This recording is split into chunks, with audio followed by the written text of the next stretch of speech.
The mirror in room 404. It all started when I moved into room 404 of the old Holloway Hotel, a place nobody seemed to talk about anymore.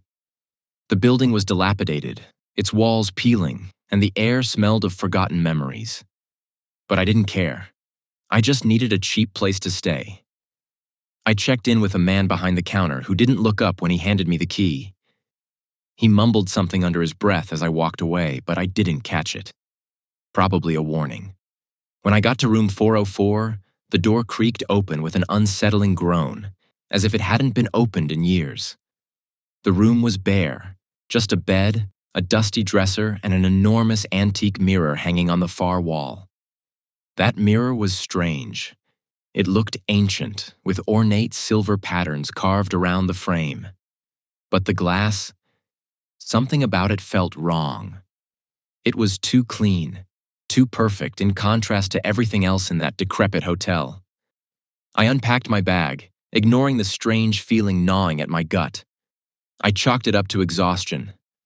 After a while, I flopped down on the bed, the springs protesting beneath me, and stared at the ceiling. Then, I heard it, a faint tapping.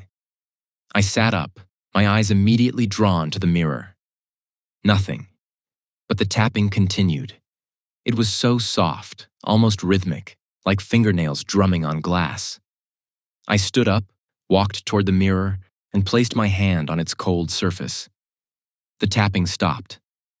That's when I noticed it. My reflection didn't move. At first, I thought it was just my imagination. But no, it was still, frozen, like a photograph of me in the mirror while I stood staring at it. My pulse quickened, and I waved my hand. The reflection didn't mimic me. It just stared back, an empty expression plastered on its face. Suddenly the lights flickered, casting the room in quick flashes of darkness and dim light. In one of those flickers, I swear the reflection smirked.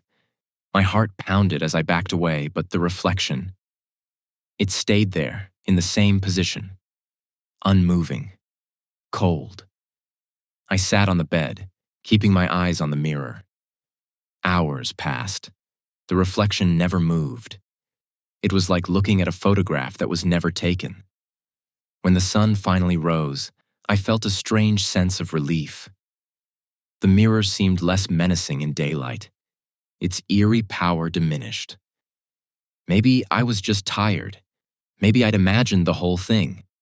But I had to know. I had to test it. I stood in front of the mirror again, my reflection staring back at me, motionless. This time, I decided to touch it. I reached out, and just as my fingertips grazed the glass, my reflection moved. It stepped backward while I stood frozen. My reflection looked me up and down, eyes narrowing, studying me. Then, with slow, deliberate movements, it raised a hand and pointed behind me. I spun around. The room was empty. I looked back at the mirror, and my reflection was back to normal, copying my every movement again. But I knew something was wrong. Very wrong. That night, I barely slept. The tapping returned, louder this time, and every time I turned toward the mirror, my reflection was waiting, watching me, smiling. The next day, I left the hotel. I didn't care about my things. I just needed to get out of there. I handed my key to the man at the front desk.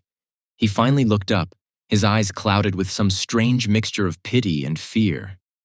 "Room 404?" he asked, his voice hoarse. "No one ever stays in that room." "What?" I stammered. "I just stayed there for 2 nights." The man shook his head slowly. "We don't have a room 404. My blood ran cold. "But I have the key." He glanced at the key in my hand, then looked at me with deadpan certainty. "Room 404 was sealed off years ago. They bricked it up after the incident. No one's been in there since." I stood there, my mind racing. The tapping, the reflection that didn't move, the hand pointing behind me, it all came rushing back. I ran out of the hotel, never looking back. But it didn't end there. When I got home, I felt uneasy. There was a small, nagging sensation at the back of my mind, as if I'd forgotten something important. I went to the bathroom, splashed some cold water on my face, and glanced in the mirror. There was no reflection. The mirror was blank. Then I heard it. A soft tapping, coming from inside the glass.